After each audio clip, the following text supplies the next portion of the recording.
Je pense que nous sommes des machines à créer la réalité. Il n'y a aucun individu sur cette planète qui ne crée pas la réalité, à moins qu'il n'ait une lésion cérébrale par exemple. Mais pour la majorité d'entre nous, nous sommes impliqués dans la réalité et nous produisons des effets sur elle.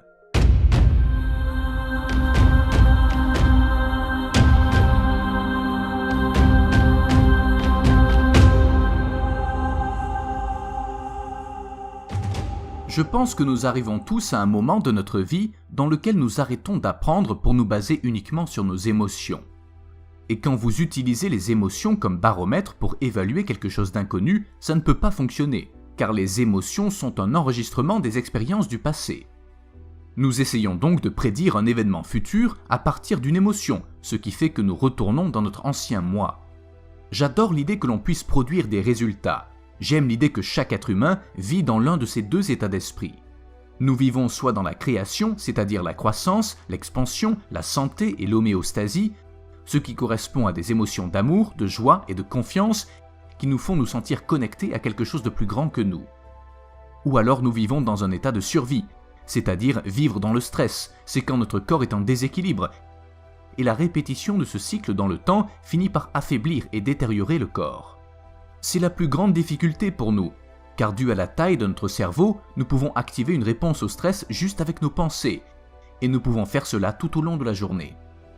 Il en résulte que nous restons dans un cycle continu de déséquilibre qui se prolonge dans le temps, et ce déséquilibre devient pour notre corps le nouvel équilibre. Nous finissons par nous contracter, tomber malades, nous sentir séparés des autres, et nous devenons égoïstes au lieu de penser aux autres. Nous commençons à vivre dans un état de rupture et de maladie. Ces émotions issues des hormones de la survie nourrissent notre ego. Nous devenons complaisants, vaniteux et centrés sur nous-mêmes, car c'est la fonction de ces hormones de survie. Nous vivons donc dans l'un de ces deux états d'esprit. Maintenant, il faut savoir que ces hormones peuvent devenir très addictives, mais savoir dépasser ça, c'est quand nous arrivons à nous libérer des chaînes qui nous retiennent. Quand nous nous libérons de ces émotions que nous avons mémorisées, quand nous séparons l'esprit du corps, quand nous libérons l'émotion qui est piégée dans la chair physique et que le corps est enfin libéré, c'est cela le véritable amour de soi. C'est la véritable joie, c'est la libération de l'énergie. Après ça, la colère, la haine ou la rancœur qui étaient auparavant bloquées dans le corps est transformée. Elle se transforme en joie, c'est la même énergie mais canalisée différemment.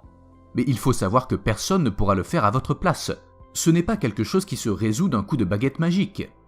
Non, vous devez être prêt à être mal à l'aise pendant que vous brisez cette addiction. Vous devrez vous y faire. Et au moment où le corps est libéré et que vous sentez cette expansion en vous, vous revenez à votre véritable état d'être. Vous vous direz « Je m'aime tellement car je suis allé plus loin que ce que je pensais pouvoir faire. J'ai transcendé les limitations qui me retenaient. Les limitations sur ma façon de penser, de ressentir et d'agir. C'est la personnalité, c'est votre identité. Le fait de changer l'une de ces choses, et je parle de vraiment changer, pas juste de changer d'avis du genre « je préfère la glace à la vanille plutôt que celle au chocolat », mais de vraiment changer quelque chose en profondeur, qui modifie vos circuits neurologiques, qui modifie votre chimie interne, donc vos émotions, qui modifie l'expression de vos gènes. C'est comme cela que vous changerez la manière dont vous exprimez la santé, et par conséquent, la manière dont vous exprimez votre vie. Si vous vous engagez vraiment à le faire, vous y arriverez, c'est indéniable. Il en résulte un changement au niveau biologique, neurologique et quantique. Je suis particulièrement intéressé par la manière dont l'esprit subjectif affecte le monde objectif. La physique newtonienne décrit la loi de cause à effet. Elle nous dit que quelque chose situé à l'extérieur de vous peut changer quelque chose à l'intérieur de vous. Mais vous savez, nous sommes une réflexion de l'environnement.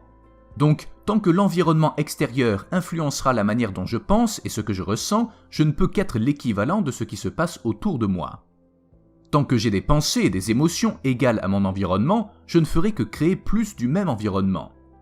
Mais j'aime l'idée que nous pouvons changer quelque chose à l'intérieur de nous, quelque chose dans notre conscience, dans notre façon de penser et nos émotions, puis de pouvoir mémoriser neurologiquement une information dans notre cerveau de la même manière qu'on installe un programme, et ensuite de reconditionner émotionnellement le corps à un nouvel esprit, afin que le corps et l'esprit puissent fonctionner ensemble.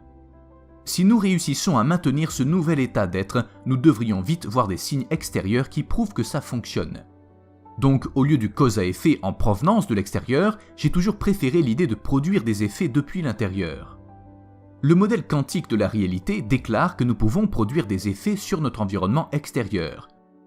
Ce qui nous empêche d'évoluer dans cette voie, c'est que tout doit être toujours prévisible. Nous devrions toujours savoir ce qu'il va nous arriver.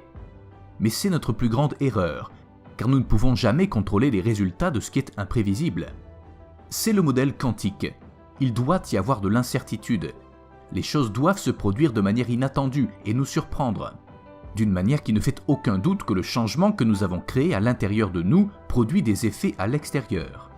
Et quand vous commencerez à voir ces petites synchronicités qui se transformeront en événements de plus en plus importants, vous expérimenterez l'émerveillement, la joie et la gratitude d'être en vie. C'est notre état d'être naturel. C'est avoir cette sensibilité provenant de l'intérieur de nous au lieu de s'appuyer sur un facteur extérieur pour changer. C'est comme ça que l'on reprend notre pouvoir.